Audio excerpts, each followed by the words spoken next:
Huwag kang masyadong maaga sa lugar na ikaw lang mag-isa. Story time. Ako si Arturo, isa akong sakristan at kwera ko sa simbahan. Noong 14 years old ako, nangyari to. Isang normal na araw lang para sa akin to. Pero dito ko na pala mararanasan ang isang nakakatakot na karanasan ng buhay ko.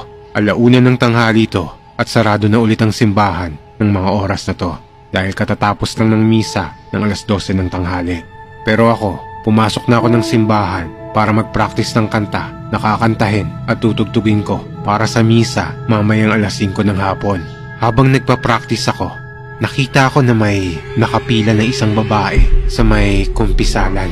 Nagtaka ako dahil ang kumpisal nagsisimula bago ang misa at hindi pagtapos ng misa. Kaya nag-ayos ako at nilapag ko yung mga hawak ko para lapitan yung babaeng yon para sabihin sa kanya na walang kumpisal ng ganitong oras.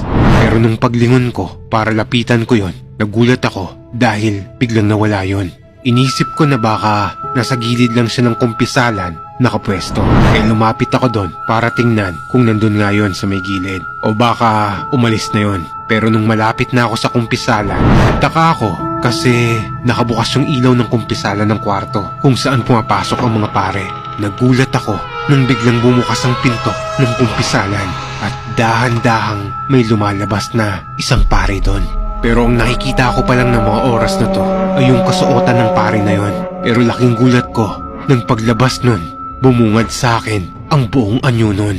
Wala yung ulo at nakalutang yon na animoy damit lang pero may mga kamay yon. Sa sobrang gulat at takot ko, kumaripas kagad ako ng takbo at dumiretso ako sa likod ng altar ng simbahan namin kung saan ako pumasok. Pero pagdating ko sa may pinto, nakalak na yon. Takang-taka ako dahil hindi ko naman nilak yung pinto na yon. Dito na ako mas lalong kinilabutan dahil sinilip ko yung pare at nakita kong papalapit na ng papalapit sa akin yon. Sumigaw na ako ng malakas at umiyak na ako sa takot. Nang biglang bumukas yung pinto ng CR at lumabas yung caretaker ng simbahan.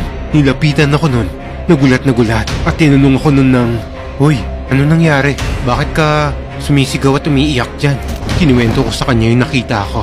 At sinabi na lang sa akin nun na pangalawa na raw akong nakakita at nakaranas nun. Parehong-pareho raw kami ng kwento ng unang nakakita ng pugot ng ulo ng pare na yon. Sabi nila, yung pare raw na yon ay dating kura paroko sa simbahan at inatake raw yun sa puso habang nagmimisa. Simula nang maranasan ko yon, pumupunta na ako sa simbahan 30 minutes bago magsimula ang misa kung saan bukas na ang mga ilaw at pintong pasukan ng mga tao.